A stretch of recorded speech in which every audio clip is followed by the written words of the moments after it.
आकाशवाणी भोपाल से प्रस्तुत हैं प्रादेशिक समाचार।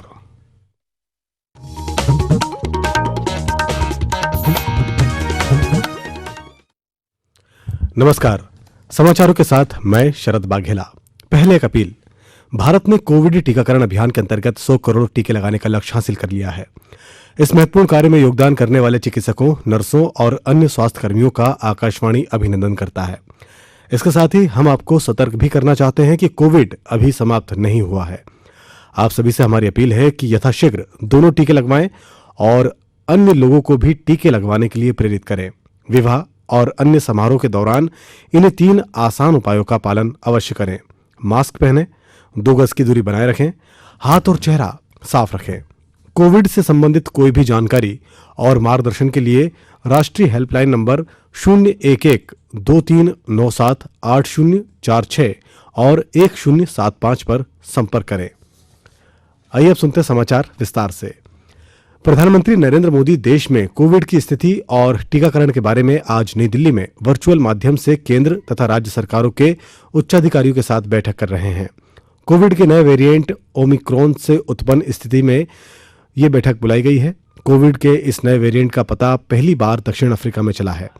भारत ने उन देशों की एक सूची तैयार की है जहां के नागरिकों को भारत पहुंचने पर विभिन्न प्रक्रियाओं और जांच पड़ताल से गुजरना होगा।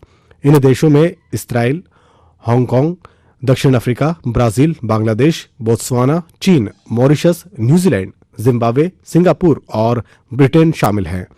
केंद्र ने हाल ही में सभी राज्यों और केंद्र शासित प्रदेशों को इस नए वेरिएंट से सतर्क किया था। केंद्र सरकार ने कहा है कि राज्यों और केंद्र शासित प्रदेशों को अब तक 134 करोड़ 87 लाख से अधिक कोविड टीके उपलब्ध कराए जा चुके हैं। स्वास्थ्य मंत्रालय ने कहा कि 22 करोड़ 16 लाख से अधिक टीके अब भी राज्यों और केंद्र शासित प्रदेशों के पास बचे हैं।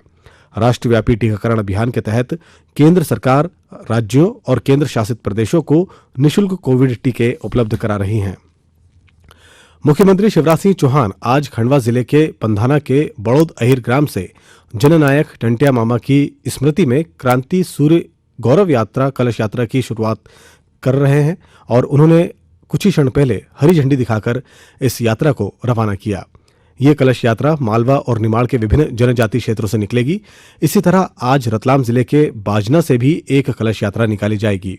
इन यात्राओं का मिलन 3 दिसंबर को धार में होगा, जहां से यात्रा इंदौर होते हुए 4 दिसंबर की सुबह पाताल पानी पर समाप्त होगी। प्रधानमंत्री नरेंद्र मोदी कल आकाशवाणी से मन की बात कार्यक्रम में अपने विचार साझा करेंगे। ये इस मासिक रेडियो कार्यक्रम की 83वीं कड़ी होगी। आकाशवाणी और दूरदर्शन के समूचे नेटवर्क पर इसका प्रसारण होगा। कार्यक्रम आकाशवाणी समाचार की वेबसाइट और न्यूज ऑन AIR ऐप पर भी उपलब्ध रहेंगे। आकाशवाणी समाचार, दूरदर्शन समाचार, प्रधानमंत्री कार्यालय और सूचना एवं प्रसारण मंत्रालय के YouTube चैनलों पर यह सीधा प्रसारण प्रसारित होगा। मुख्यमंत्री शिवराज सिंह चौहान ने सूदखोरों, साहूकारों और मनमाना ब्याज पर काम करने वाले लोगों के खिलाफ सख्त कार्रवाई करने के निर्देश दिए हैं। मुख्यमंत्री ने कहा कि सूदखोरों, साहूकारों की गतिविधियों पर सघन निगरानी रखी जाए। अवैध तरीके से चल रही साहूकारी और सूदखोरी की गतिविधियों पर नियंत्रण के लिए श्री चौहान ने आज अफसरों की बैठक बुलाई थी। बैठक में मुख्यमंत्री ने साहूकारी अधिनियम और अनुसूचित जाति ऋण विनियम के प्रावधानों के संबंध में चर्चा की। गौरतलब है कि ब्याज से तंग आकर पिछले दिनों भोपाल के ऑटो पार्ट्स व्यापारी ने परिवार के साथ सामूहिक आत्महत्या का प्रयास किया था। इस घटना में परिवार के 2 लोगों की मौत हो गई थी। अब बात करते हैं कोरोना की। प्रदेश में कल 4,27,503 लोगों का टीकाकरण किया गया। इन्हें मिलाकर राज्य में अब तक वैक्सीन के 8 करोड़ 45 लाख से अधिक डोज लगाए जा चुके हैं। वहीं प्रदेश में बीते 24 घंटों में कोरोना के नए मामले 9 मिले हैं, जबकि 8 मरीज संक्रमण से मुक्त होकर अपने घर पहुंचे हैं। नए मरीजों में भोपाल के 6, इंदौर के 2 तथा नरसिंहपुर का 1 व्यक्ति शामिल है।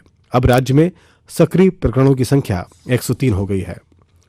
सागर के बहरिया थाना क्षेत्र में आज तड़के सागर गड़ाकोटा मार्ग पर तेज रफ्तार कार को अज्ञात वाहन ने टक्कर मार दी। कार में सवार 3 लोगों की मौके पर ही मौत हो गई। एक अन्य व्यक्ति घायल हुआ है। घटना की सूचना पर पुलिस ने मौके पर पहुंचकर घायलों को अस्पताल में भर्ती कराया। कार दमोह से सागर की ओर जा रही थी। पुलिस घटना को लेकर जांच कर रही है। अब कुछ समाचार संक्षेप में। कटनी जिला प्रशासन त्रिस्तरीय पंचायत चुनाव की तैयारियों में जुटा हुआ है। आगामी 6 दिसंबर को मतदाता सूची का अंतिम प्रकाशन किया जाएगा।